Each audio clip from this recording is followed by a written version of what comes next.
of commodity prices in general, not only energy but also commodities from agriculture to mineral ones, we have been since the late 1980s into a increasing trend which we call a super cycle, because it has been on for at least a decade and a half.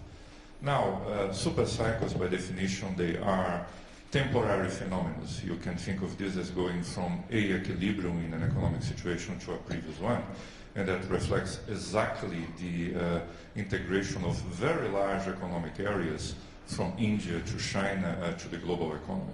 It's absolutely correct that you are going to have a shift in terms of the trend growth that we observe in China. For instance, naturally, as a country gets rich, you have a different trend in terms of GDP growth. China is not going to be growing at 10% on average for the next generation, as it has in the past 50 years, simply because richer countries don't grow at 10% a year. China will be growing at something that will be, with time going by, falling to 7, falling to 5.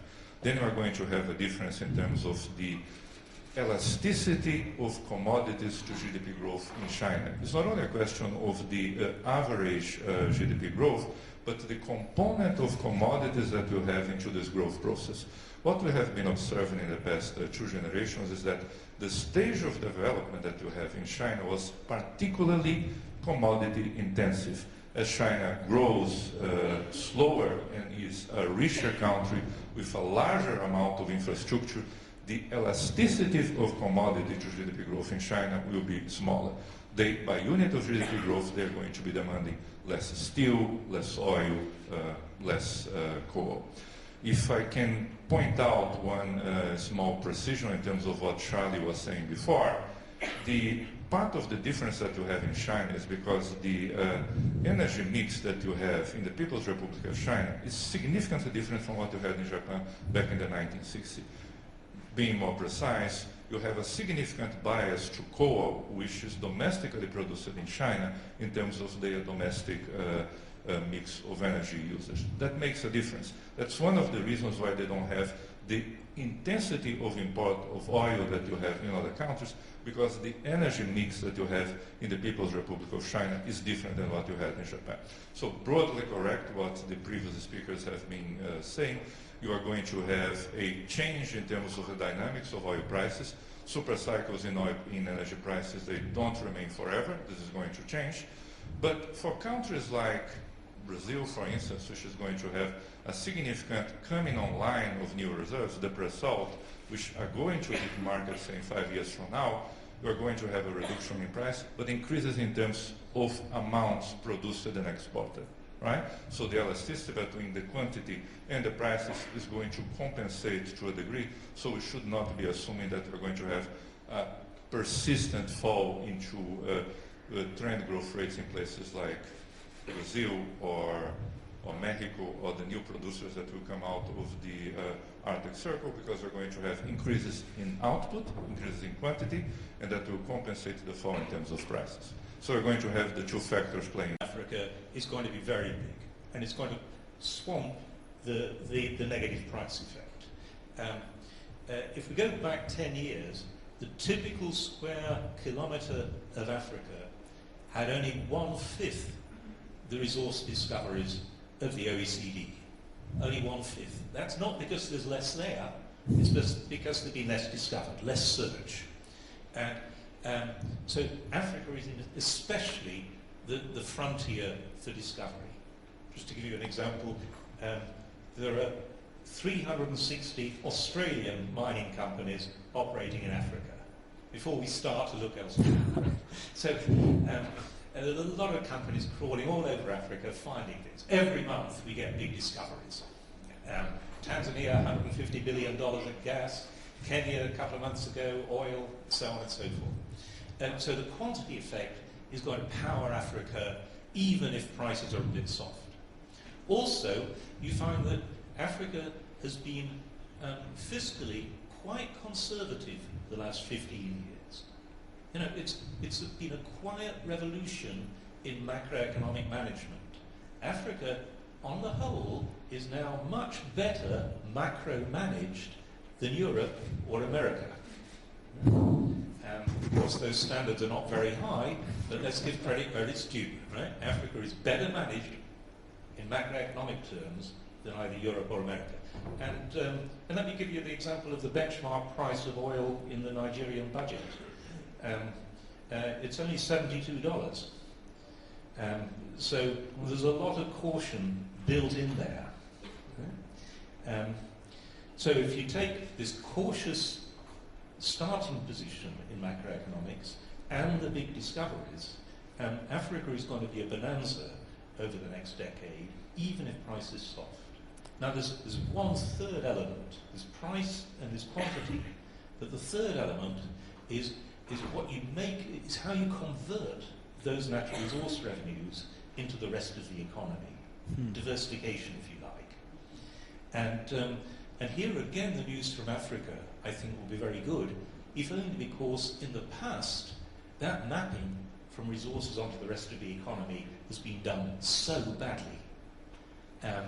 There's very little room for worsening, and there's a lot of room for improvement. And a lot of African societies and governments are well aware of the mistakes of the past and are not going to repeat them.